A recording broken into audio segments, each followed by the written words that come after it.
मंडळी, आज आपल्याकडे पालखी येते आणि आपण गुढी पण उभारलेली आहे, कारण आपल्याला अडचण होती त्याच्यामुळे आता गुढी उभारलेली आहे आपण आज छानपैकी पालखीचा शुभ मुहूर्तावरती बघा.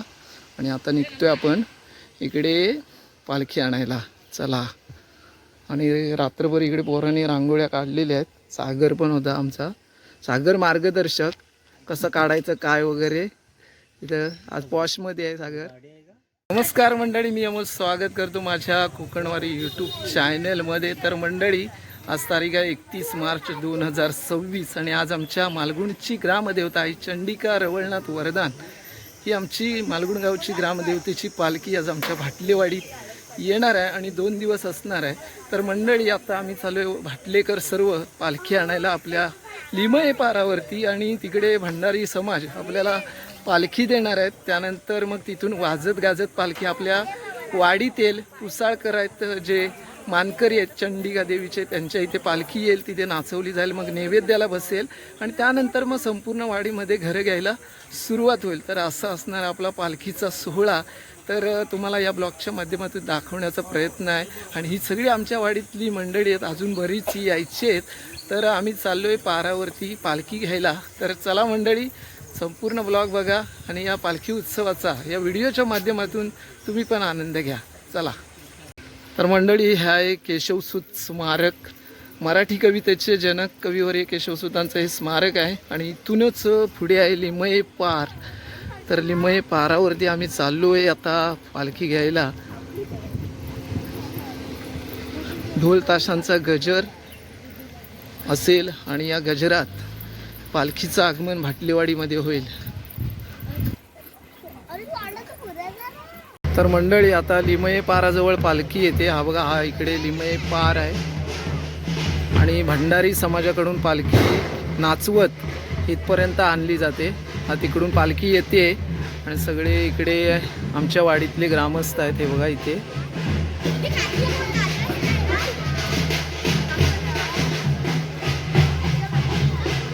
आणि इथे आपल्याला पालखी भेटेल, त्यानंतर गाराणे वगैरे होतील.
तर मंडळी नमस्कार. पालखी उत्सव सुरू आहे आणि आता काय पालखी चौथ्या घरामध्ये आहे आणि पालखी म्हटलं की सर्व पाहुणे मंडळी, चाकरमानी आणि गावकरी असे सगळे असतात आणि खूप मजा असते.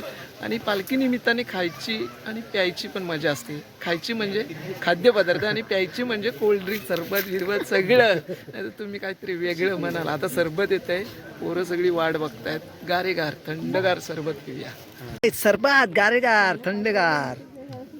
घ्या घ्या घ्या घ्या, चला सगळ्यांनी घ्या पटापट. घ्या घ्या घ्या घ्या सरबत द्या द्या द्या द्या द्या द्या. 4 ग्लास प्यायला आहे. 4 ग्लास गारेगार गारेगार सरबत. सरबत सरबत सरबत. आयुष मटकर